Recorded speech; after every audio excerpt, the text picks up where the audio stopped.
পরিবর্তনে বাংলায় প্রথম এনকাউন্টার। হ্যাঁ, এটাকে পুরো সমর্থন করি আমি। এই যে এনকাউন্টার হয়েছে বা হওয়া দরকার খুবই জরুরি। আপনি একজন মানুষ, একজন সহনাগরিক হিসেবে সমর্থন করছেন বা কিভাবে দেখছেন? लोगों के मन में डर पैदा होगा तभी इस तरह का काम रुकना चाहिए, रुकेगा नहीं तो ऐसे चलता रहेगा। কাউন্টার যদি এটাকে বলা হয় তাহলে সেটা একদমই আমি সমর্থন করছি না। এই মুহূর্তে R+এর ক্যামেরা পার্কস্ট্রিট মোড়ে, সেই পার্কস্ট্রিট যে পার্কস্ট্রিটে অভয়াকাণ্ডর সময় দেখেছি প্রতিবাদ হতে, এবং বারুইপুর কাণ্ডের যে জের আপনারা জানেন দর্শক বন্ধুরা ইতিমধ্যেই, কিন্তু যিনি মূল অভিযুক্ত বলে পুলিশ জানাচ্ছেন, প্রশাসন জানাচ্ছেন আমাদেরকে, তাকে সে নাকি পালিয়ে যাচ্ছিল ঘটনার পুনর্নির্মাণ করতে গিয়ে, এবং পুলিশের গুলিতে তার মৃত্যু, অর্থাৎ এনকাউন্টার। এই মুহূর্তে আমরা চেষ্টা করব দু চারজন যারা কলকাতার মানুষ, শহরবাসী, তারা কি বলছেন, তারা কি জানাচ্ছেন, তাদের রিয়াকশন সেটা জেনে নিতে। আপনার নামটা ম্যাডাম? শিপ্রা মালাকার। শিপ্রা দেবী, শুনেছেন যে বারুইপুর যে কাণ্ড হয়েছে গত কয়েকদিন আগে, অত্যন্ত একটা নিন্দনীয় ঘটনা, এবং যে মেয়েটি অত্যাচারিত তাকে মেরে ফেলা হয়েছিল, যিনি মূল অভিযুক্ত ছিলেন, পুলিশ তাকে ঘটনার পুনর্নির্মাণ করতে নিয়ে গিয়ে যে পুলিশকে লক্ষ্য করে সে গুলি চালায়, পালিয়ে যাচ্ছে, এবং তারই জেরে পুলিশ গুলিতে তার মৃত্যু হয়। এই যে এনকাউন্টার, সেটা কি আপনার সমর্থন করছেন? হ্যাঁ, করতে হবে না। তোমার নাম? শ্রেয়া মালাকার।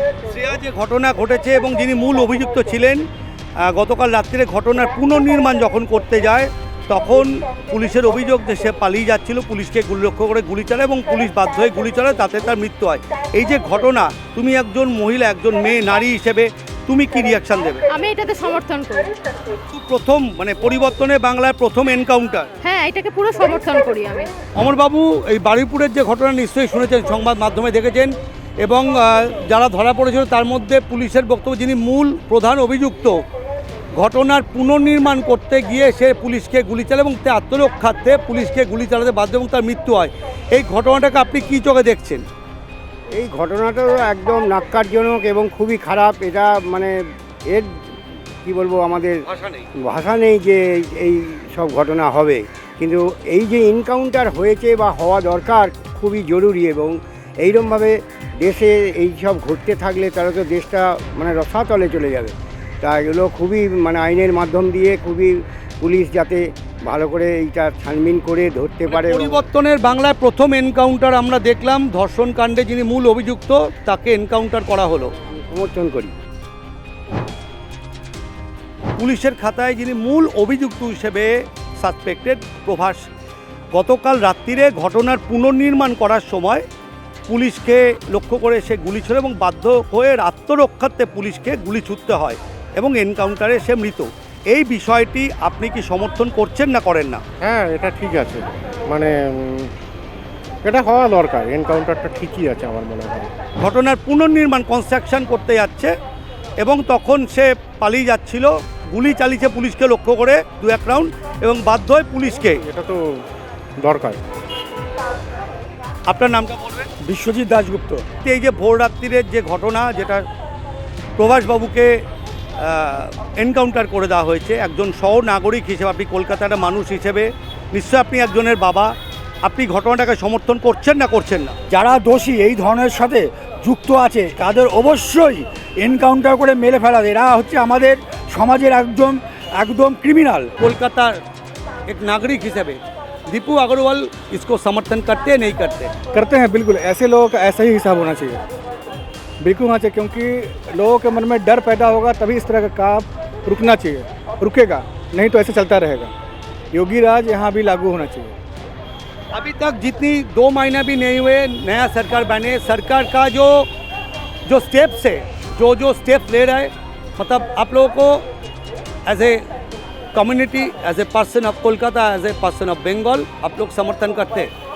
कर रहे हैं, लेकिन ज़्यादा पॉलिटिकल में मैं नहीं जाऊँगा, बिकॉज ये तो पॉलिटिकल मैटर है। लेकिन अभी इस तरह के मैटर में तो ऐसा ही सज़ा मिलना चाहिए। সে পুলিশকে লক্ষ্য করে গুলি চালায় এবং বাধ্য হয়ে পুলিশকে গুলি চালাতে হয় এবং তাতে তার মৃত্যু হয়। এই বিষয়টি আপনি একজন নাগরিক হিসেবে সমর্থন করছেন না করছেন না? না, এনকাউন্টার যদি এটাকে বলা হয় তাহলে সেটা একদমই আমি সমর্থন করছি না। এটা আমার মনে হয় অন্যভাবে এটা বিচার করা হতো, যদি সামনে নিয়ে আসা হতো সবার আরোপীকে, সেই হিসেবে যদি বিচার হতো সেটা বরঞ্চ আমার মনে হয় ওটা ভালো হতো। ডাকাতি যখন রিকনস্ট্রাক্ট করতে যায় গতকাল রাত্রিরে, সে পুলিশের ওপর অ্যাটাক করে এবং বাধ্য হয়ে পুলিশকে আত্মরক্ষার্থে গুলি চালাতে হয় এবং তাকে যখন সকালে নিয়ে যায় তখন বলে যে তিনি মৃত। এই বিষয়টা আপনি একজন মানুষ, একজন সহনাগরিক হিসেবে সমর্থন করছেন বা কিভাবে দেখছেন?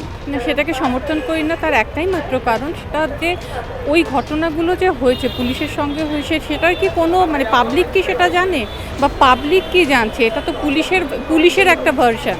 তাহলে আমরা যে কোনো একটা সিদ্ধান্ত যখন নিই সেটা ওয়ান সাইডেড ভার্সনে আমরা নিতে পারি না। মেয়ের সঙ্গে এই তো দুষ্টক্রম যা হয়েছে প্রচুর খারাপ, প্রচুর নিন্দয়, যা করেছে প্রচুর ভালো করেছে। যা শুনলেন আনকাট আপনাদের সামনে। তবে দু একজন যেমন এই পুলিশকে লক্ষ্য করে, অর্থাৎ যে ঘটনাটা ঘটেছে সেটাকে যেমন সমর্থন করছেন না, তবে অধিকাংশ মানুষজন দত্ত কণ্ঠে আলপ্লাসের ক্যামেরার সামনে কিন্তু তারা যেটা বললেন, নারী পুরুষ নির্বিশেষে 8 থেকে 80 যে ঘটনাটা ঘটিয়েছে, যারা ঘটিয়েছে তাদের এই ধরনের শাস্তি প্রাপ্য। তবে যদি যারা দুষ্কৃতী, যারা দুষ্কর্ম করে, এই জাতীয় কাণ্ড ঘটায়, তারা যদি শিক্ষা পায়, সেই জন্য পুলিশ বা প্রশাসনকে তারা স্যালিউট জানিয়েছেন। ক্যামেরায় উৎসর সঙ্গে যশবন্ত রিপোর্ট, আর+ নিউজ, কলকাতা। কিরে, তোর বেশ র্যাশ হয়েছে দেখছি।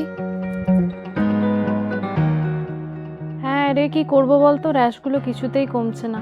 অনেক কিছু ইউজ করলাম তবুও কমছে না। আমার মনে হয় তোকে কোনো একজন ভালো ডার্মাটোলজিস্টের কাছে দেখানো উচিত।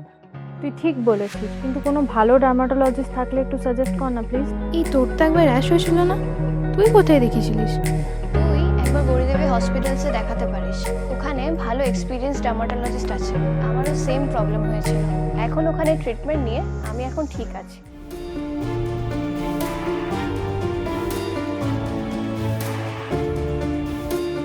গৌরী দেবী হসপিটাল, রাজবাঁধ, দুর্গাপুর।